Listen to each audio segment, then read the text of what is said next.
चार विचार। मैं हूं आयुषी खंडेलवाल और आज के हमारे जो गेस्ट हैं वो एक क्रिश्चियन प्रीस्ट हैं जो कि बहुत सारे एजुकेशनल इंस्टीट्यूशंस के हेड रह चुके हैं। वो बहुत सारे अवार्ड्स को होल्ड कर चुके हैं और वो एक ऑथर भी हैं। We are talking about father Davis George. Welcome to the podcast father Davis George. Thank you. कैसे हैं आप? First class. और आप कैसे हैं? मैं बिल्कुल बढ़िया, मैं भी फर्स्ट क्लास। तो आप फादर कैसे बने, ये जर्नी बताएंगे? बिल्कुल बिल्कुल, बड़ी प्रसन्नता है इसके बारे में बोलने के लिए। कैथोलिक समाज में कैथोलिक प्रीस्ट बनना बहुत बड़ी उपलब्धि है, ईश्वर की कृपा है और ईश्वर का बुलाहट है। तो बचपन से मेरा दिल की इच्छा रहा कि मैं एक मिशनरी प्रीस्ट बनकर प्रभु यीशु के लिए काम करूं। और कई फादर लोग जिनके मार्गदर्शन में हम आगे बढ़ा हैं, उनको देखकर मुझे भी उनके समान बनना और उस प्रकार ईश्वर का वचन का प्रचार प्रसार करना और गरीब लोगों को आगे ले आना और बच्चों का विशेष ख्याल करना, समाज का नवनिर्माण करना और जीवन में सुधार लाना और एक प्रकार से जीवन में परिवर्तन रूपांतरण लाकर प्यार पर आधारित एक समाज, भाईचारा पर आधारित, सेवा पर आधारित एक समाज बनाना, यही हम फादर लोगों को देखा है और वही करना हम चाहते थे। या वही सोचकर हम बोलते हैं कि पुरोहित बनने के लिए बुलाहट होना चाहिए। कभी ना कहीं ना कहीं आपको लगता है कि ईश्वर तुमको बुलाता ही है काम के लिए। वैसे हमने ये पुरोहित बनने के लिए आया। मेरा प्रशिक्षण नागपुर सेंट चार्ल्स सेमिनरी में, एसएफएस कॉलेज में, उसके बाद पुणे में पेपल सेमिनरी में किया गया। उसके बीच में एक साल हमारा इंटर्नशिप, जैसे आज बोलते इंटर्नशिप रहा मेरा 1.5 साल। और 1976 में मैं पुरोहित बना और आने वाले साल में 50 साल पूरा करेंगे। 50 साल, यस। तो जब आप ये बने, जर्नी स्टार्ट हुई, तो कोई एक इंस्पिरेशन रही, कोई एक इंसान ऐसा? एक नहीं, बहुत सारे फादर्स को जो हम पैरिश बोलते हैं, जो फादर्स और काम करते हैं, उनका जीवन देखकर बहुत प्रेरणा मुझे मिला है। उसी प्रकार जो हमारे अक्सर कैथोलिक जर्नल्स में हम पढ़ते हैं कि इतने सारे मिशनरी लोग काम कर रहे हैं गरीबों के बीच में और बिल्कुल विलेजेस में काम कर रहे हैं। एक प्रकार का चैलेंजिंग सिचुएशन था और मैंने देखा है कि किस प्रकार, जैसे आज हम देखते हैं टंजानिया में, अफ्रीका में मिशनरी लोग किस प्रकार काम करते हैं देहात में, विलेजेस में, वैसे करने का मेरा बहुत बड़ा दिल की तमन्ना रहा एक प्रकार का। जबकि मैं इधर प्राचार्य के तौर पर Saint Aloysius senior secondary school में काम किया और मैंने अपने वर्तमान बिशप थियोफेन, उनको मैं कई बार बोलने के बाद ही मुझे मौका मिला एक मंडला जिला के गांव में जाकर काम करने के लिए। बहुत कम समय था, फिर भी जहाँ मैं गया था मेरे दिल की इच्छा रहा, जहाँ इलेक्ट्रिसिटी नहीं है, रनिंग वाटर नहीं है, रोड नहीं है, कुछ सुख सुविधा नहीं है, मगर जनता के बीच में काम करूं।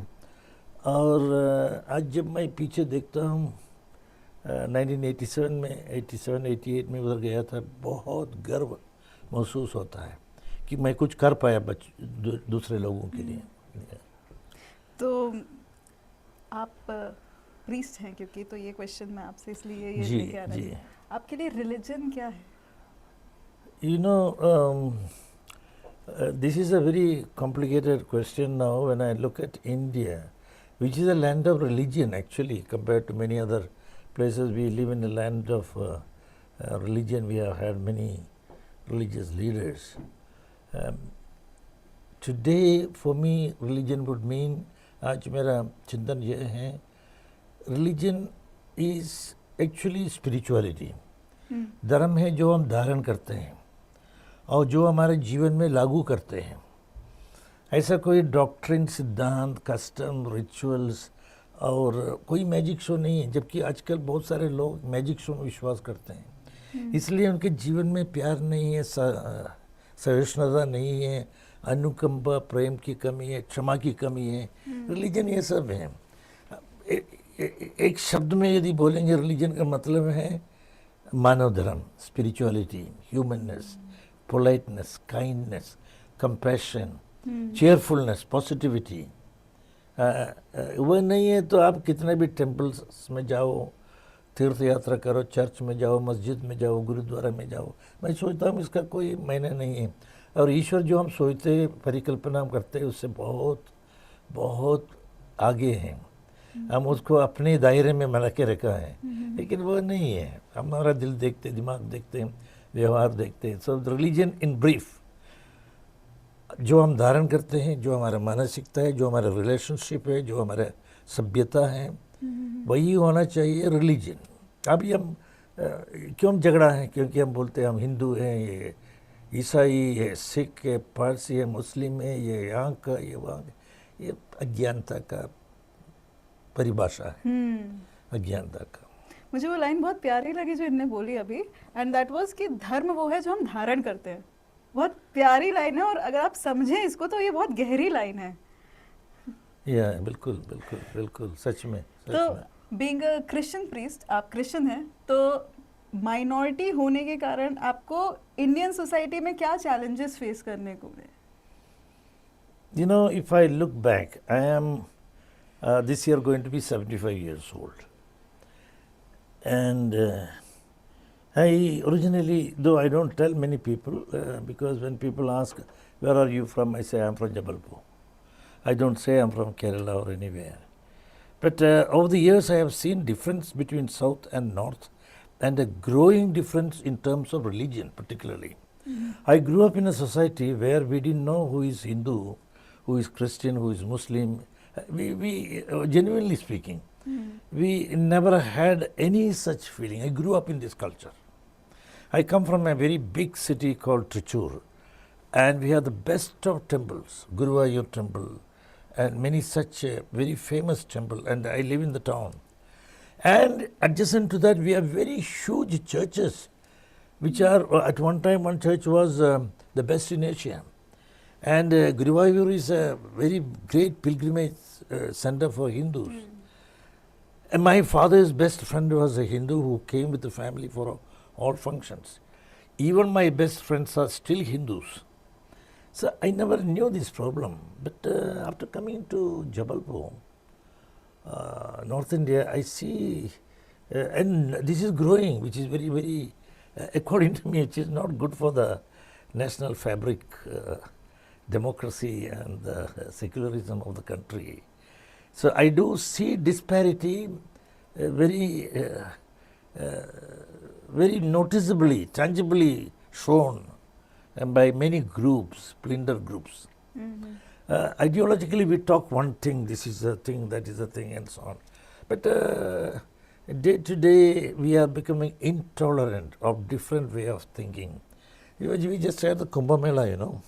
I remember a couple of years ago, I was invited on a Kumbh Mela to an Akhada as a guest speaker. I was so surprised. The first time I went to a Kumbh Mela, and I was asked to address one particular Akhada group, in which the then Cardinal from Kerala also was invited. And when I saw such enlightened Gurujis leading the Akhadas. Enlightened means highly enlightened. And the topic was given to me was, what is the concept of the other in your religion? बड़ा प्यारा concept. दूसरे लोग आपके religion के मायने में क्या लगता है? क्या लगता है? Very interesting topic, but let me come back to your topic. So this particular minority concept also was not very much known to me, rather it was not needed to be known. ऐसा कोई जरूरत नहीं था उधर, या minority है, majority है, ये फ़र्क है, वो नहीं था. About 40, not exactly 42 years I worked in educational leadership. Then of course we had to deal with the government and officers, and then I did understand there are certain ऐसा कुछ provisions हैं minorities के लिए, जिसके तहत कुछ छूट मिलती है। एंड देन मैंने स्टडी किया ये माइनॉरिटी का मतलब क्या है दुनिया में, भारत में नहीं दुनिया में। ये कंसेप्ट का मतलब यह है कि कोई छोटे संख्या के जो लोग हैं उनको कभी भी ऐसा महसूस होने नहीं देना है कि उसका कोई स्थान मान सम्मान नहीं है। So this is mainly to build an inclusive society. हम सब एक हैं, हम सब भारतीय हैं। इसमें धर्म के नाम पर कोई भी प्रकार का मुझे कई शब्द उपयोग करने का लगता है, लेकिन मेरे लिए खतरनाक साबित होगा क्योंकि ये मीडिया पर जाएंगे। लेकिन सच में बोलना चाहूँगा ये सब मानव जाति मानव धर्म के लिए अच्छा नहीं। हमारा ये युग में होना चाहिए। आप हमसे प्रश्न पूछ रहे हैं, हम बैठे हैं, ये एक अलग केमिस्ट्री है। हाँ, यही हमको इसी को बढ़ावा देना है। तो कभी कभी लगता है भारतवर्ष में कई समय पर, विशेषकर मैं तो मुस्लिम के बारे में अन्य कोई जाति के बारे में बोलना नहीं चाहूँगा, ये धर्म परिवर्तन का आरोप लगाते हैं। हम खुल्ला मंच पर कई जगह पर इसके ऊपर अपने चिंतन व्यक्त किया। मैं सच बता रहा हूँ, प्रभु यीशु क्रिस्त इस दुनिया में आया और कोई धर्म स्थापित करने के लिए नहीं, जीवन परिवर्तन करने के लिए। जो पापी स्त्री को उन लोग पकड़ कर उनके आया, बोला पत्थर मार कर उनको मारना है क्योंकि वेश्या का काम ये करती हैं। उन्होंने उस ज़माने में पढ़े लिखे और धार्मिक लोगों के सामने बोला बिल्कुल, यदि कायदा कानून के अनुसार पत्थर मार कर मारना है, लेकिन एक शर्त, तुम्हें से जो कभी पाप नहीं किया है वो पहला पत्थर मारो। और उन्होंने झुककर ऐसा ही कुछ समय बिताया, तब तक सब कोई निकल गया। तो उस स्त्री से उन्होंने पूछा, कोई पत्थर नहीं मारा? नहीं, मैं भी तुमको कुछ बोलता नहीं, पाप मत करो, जाओ आराम से रहो। तो धर्म प्रभु यीशु क्रिस्त बार बार, यदि आप उनके जीवन पढ़ने के लिए समय निकालेंगे आपको मालूम पड़ेगा, उन्होंने जीवन परिवर्तन किया, लाया। जो पापी है उनको संत बनाने के लिए, जिनको में हौसला नहीं, हिम्मत नहीं, हुनर नहीं, उनको हुनर देने के लिए। मछली पकड़ने वालों को आकर बोला छोड़ो यार ये सब धंधा छोड़ो, तो मनुष्यों को पकड़ने वाले बनो, मेरे पीछे आ जाओ, छोड़ कर आया। तो उनका संपूर्ण जीवन परिवर्तन में लगे। मैं तो पुरोहित बना, अब इतने साल काम किया, मैं भी बोलता हूँ हम धर्म परिवर्तन के लिए नहीं, जीवन परिवर्तन के लिए। आपके मन में बोझ है, आप दुखी हो, आप बीमारी से, संकट से गुजर रहे हो, इधर है एक रास्ता, क्षमा करो, सेवा करो और विनम्र बनो। ये जीवन का मार्ग है, सही मार्ग है। तो प्रभु यीशु क्रिस्त यही काम के लिए है। और मैं बड़ा एक अच्छी घटना मैं बोलना चाहूँगा। मैं कई बार विदेश गया, कई बार, ठीक, करीब 9 साल लगातार 2 बार विदेश काम से गया, कॉन्फ्रेंस देने के लिए, भाषण देने के लिए, भाग लेने के लिए। तो एक बार मैं फिलाडेल्फिया यूनिवर्सिटी गया था, कॉलेज का एक प्रोजेक्ट था, अपने ही सेंट लुइस कॉलेज का, या dialogue between science and religion. 3 साल का प्रोजेक्ट था, तीनों साल मैंने गया। तो एक साल मैं एक स्कूल में प्राचार्य था 10 साल। जगदीप सिंह कटोरिया एक सरदार बॉय है, मेरा बड़ा फेवरेट बॉय है। तो वह हमसे हर साल संपर्क में रहा।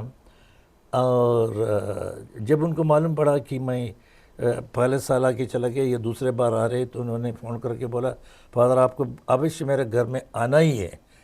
जबकि हम 400 मील दूर पर, किलोमीटर नहीं मील दूर पर हो, मैं आके आपको ले आऊँगा। तो उन्होंने अपने डैडी के साथ आया। मुझे जब मेरा कॉन्फ्रेंस ख़त्म हो गया, काफ़ी देर तक बात करके उनके घर में गया। और उनके घर में मैं शनिवार सुबह पहुंचा, 12 बजे तक पहुंचा। और उसके बाद मैं शाम को बोला देखो जगदीप कल तो इतवार है, मुझे चर्च जाना है। बिल्कुल फादर। अब कंप्यूटर लिया, सब कुछ देखा और कोई चर्च का नाम, मैंने बोला ये प्रोटेस्टेंट चर्च है, हमको कैथोलिक चर्च जाना है। तो आके गया और हमने बोला फादर हम सब आएंगे आपके साथ। मैंने बोला बड़ा अच्छा है, सब खाइए, हम एक साथ जाएंगे। तो कार भर के हम सब गए।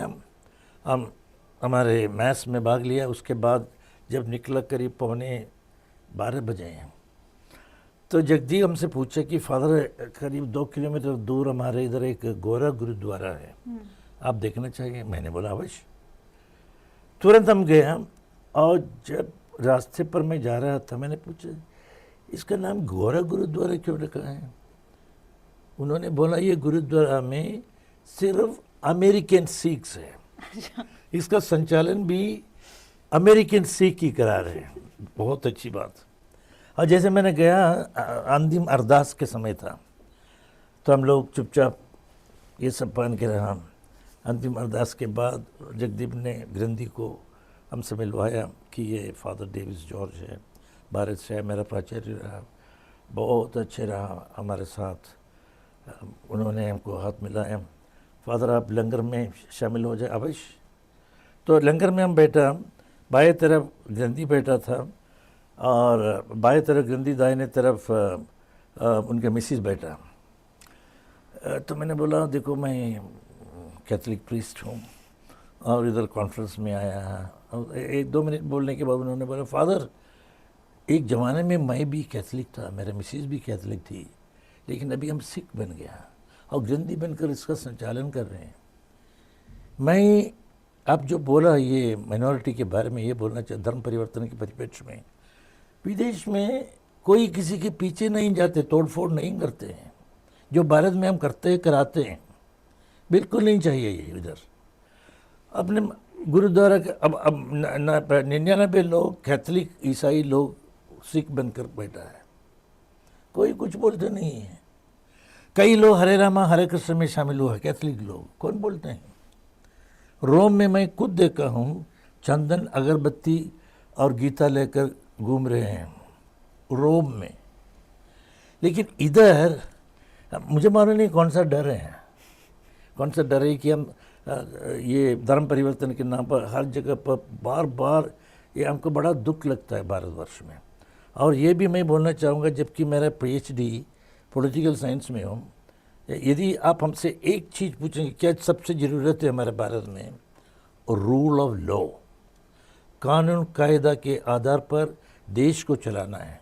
गुंडागर्दी, गुंडा आया, एक ग्रुप आया, तोड़फोड़ किया और समाज और सरकार कुछ देखते नहीं, करते नहीं, बढ़ावा मिलता है। So this treatment between religion to religion, party to party, I don't think it is in the right interest of the country. We must change, attitudinal change. आप कभी मंदिर गए? बिल्कुल, कई मंदिर गए हैं हम। क्या नाम है, नेक टीम में, पेयर टीम में था। जब भी हम जाते हैं कहीं भी, उसमें से प्राय हम लोग 3 जन होते हैं, कम से कम 2 जन हिंदू लोग थे अक्सर।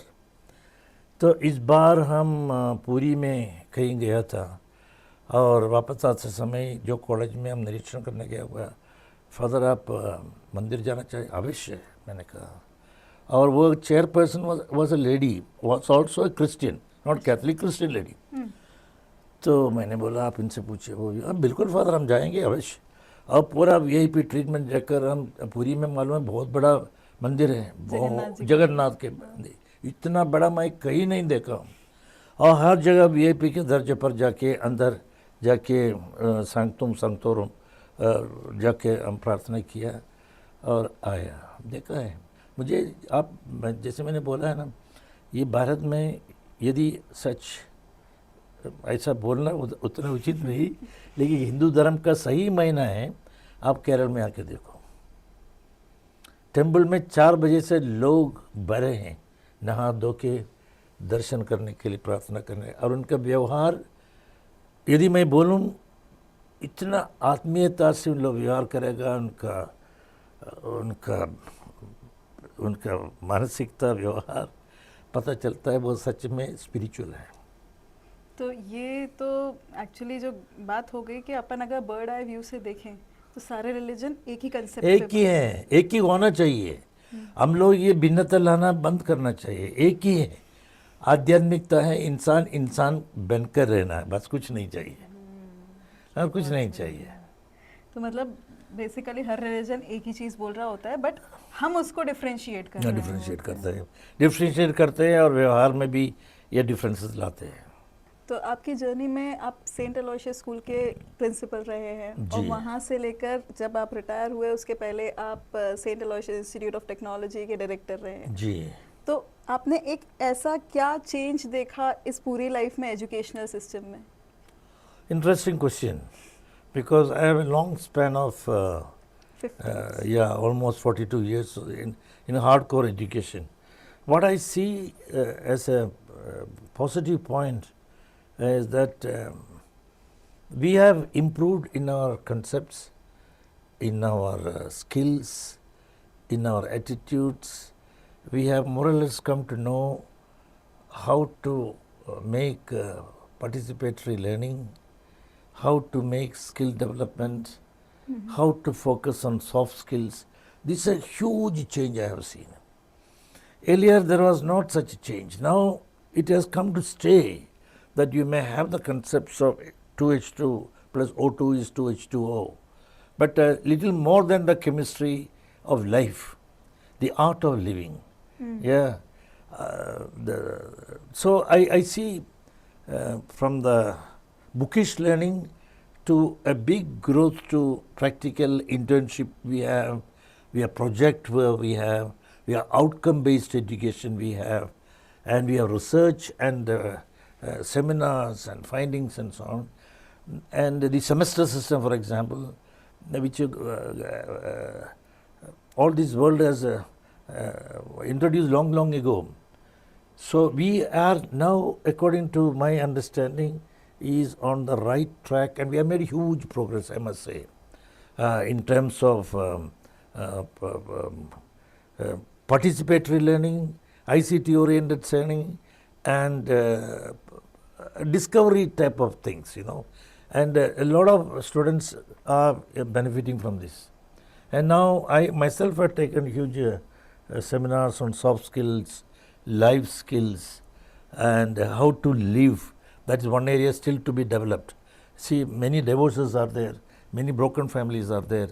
Though we are developing soft skills, life skills and everything, but the art of living is yet to learn. I would like to tell you one interesting story. One professor was going across the river, and it was a long patch, you had to row in olden days. And as you are rowing, the professor asked after a little while, do you know what is the meaning of cosmology? So he said, sir, cosmology, I had never heard this word. मैं कभी सुना नहीं है. ओ cosmology माने ये पूरा विश्व में कैसे कैसे क्या क्या चलता है, क्या होता है, ये कॉस्मोस मतलब दुनिया में क्या क्या है. यदि तुमको ये मालूम नहीं है तो तुम सोच लो you are lost 1/4 of your life.